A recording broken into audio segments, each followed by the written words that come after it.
আসসালামু আলাইকুম বন্ধুরা, আশা করি আপনারা সবাই ভালো আছেন। আজকে ছোলার ডাল দিয়ে চিংড়ি মাছের রেসিপিটা দেখে নিন। আমি 200 গ্রাম ছোলার ডাল ভিজিয়ে রেখেছিলাম, সেটা পানি থেকে ছেঁকে কুকারে দিয়ে দিলাম পরিমাণ মতো লবণ, একটা পেঁয়াজ কুচি, হলুদ গুঁড়ো একটু, জিরে গুঁড়ো একটু আর দুটো তেজপাতা দিয়ে কুকারের ঢাকনা বন্ধ করে 5 থেকে 6টা সিটি দিয়ে নেবো ডালটা সেদ্ধ করার জন্য। এদিকে আমি মাছটা ম্যারিনেট করে নিচ্ছি লবণ, হলুদ আর লঙ্কার গুঁড়ো দিয়ে সাইডে রেখে দিচ্ছি। এদিকে 6টা সিটি হয়ে গেছে, কুকারটা খুলে দেখছি ডাল ভালোভাবে সেদ্ধ হয়ে গেছে। ডালটা একটু ঘুঁটে নেবো, নিয়ে সাইডে রেখে দিচ্ছি। দিয়ে কড়া বসিয়ে নিচ্ছি, কড়াই দিয়ে দিচ্ছি পরিমাণ মতো সরষের তেলটা দিয়ে চিংড়ি মাছটা নেড়ে ছেড়ে লালচে করে ভেজে তুলে নেবো। চিংড়ি মাছ ভাজা হয়ে গেছে, তুলে নিচ্ছি। ওই কড়াতেই সরষের তেল দিয়ে দিচ্ছি পরিমাণ মতো, দিয়ে দিচ্ছি তেজপাতা, শুকনো লঙ্কা, দিয়ে একটু নেড়ে ছেড়ে নিয়ে দিয়ে দিচ্ছি পেঁয়াজ কুচিটা ভেজে নিচ্ছি ভালো করে। তারপরে দিয়ে দিচ্ছি আদা রসুন বাটাটা দিয়ে ভালো করে কষিয়ে নিয়ে দিয়ে দিচ্ছি টমেটো কুচিটা দিয়ে একটু নেড়ে ছেড়ে নিয়ে দিয়ে দিচ্ছি লবণ আর জিরে গুঁড়ো, ধনে গুঁড়ো, হলুদের গুঁড়ো, লঙ্কার গুঁড়ো, কাশ্মীরি লঙ্কার গুঁড়ো দিয়ে ভালো করে মশলাটা কষিয়ে নিচ্ছি। একটু পানি দিয়ে ভালো করে কষিয়ে নিচ্ছি টমেটোটা গলে যাওয়া পর্যন্ত আর মশলা থেকে তেল ছাড়া পর্যন্ত।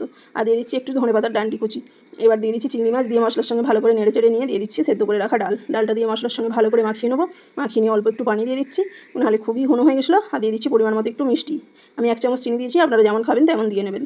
দিয়ে মিনিট 5 ফুটিয়ে নিয়েছি। তারপর ওপর থেকে দিয়ে দিচ্ছি গরম মশলা আর ধনেপাতা কুচি, দিয়ে নেড়ে চেড়ে নিয়ে ঢাকনা দিয়ে গ্যাস বন্ধ করে দিলাম। একটা তরকা প্যানে সরষের তেল নিয়ে নিয়েছি, দিয়ে কাসুরি মেথি দিয়ে ফোড়ন দিয়ে দিলাম। কয়েক মিনিট পর ঢাকনা খুলে প্লেটে কষিয়ে নিচ্ছি।